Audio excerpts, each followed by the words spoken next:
Hi అండి. ఈరోజు special egg fried rice. కావాల్సిన రైస్ అయితే వండాను ఎగ్ ఫ్రైడ్ రైస్కి. అలానే కోడిగుడ్లు అయితే పగలగొట్టి గిన్నెలో అయితే వేసుకున్నాను.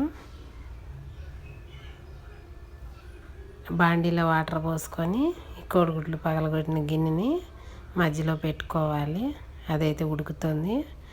ఉడికిన గుడ్డు ముక్కలు ఇలా అయితే కట్ చేసి పెట్టుకున్నాను. బాండీలో ఆయిల్ వేసుకున్నాను. ఉల్లిపాయ పచ్చిమిరకాయలు వేసాను. బాగా ఫ్రై అవనిద్దాం. కొద్దిగా కరివేపాకు వేసుకున్నాను.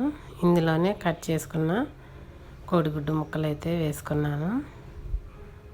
చూసారా చికెన్ ముక్కల్లాగా ఎంత కలర్ఫుల్గా ఉన్నాయో. పిల్లలు అయితే చాలా ఇష్టంగా తింటారు. ఈవినింగ్ టైంలో చేస్తే చాలా పిల్లలు ఇష్టంగా తింటారు. ఇందులో వేగినాయి కదా, రైస్ అయితే వేసుకుంటున్నాను.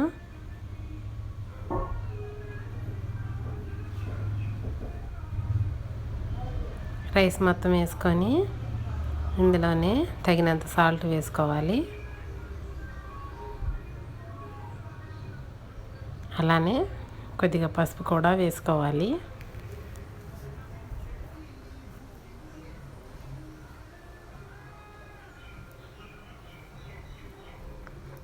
చూసారు కదా, ఉప్పు పసుపు వేసాను.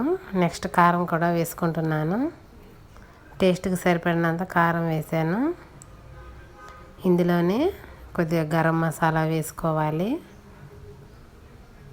నేను కొద్దిగా గరం మసాలా వేసుకుంటున్నాను.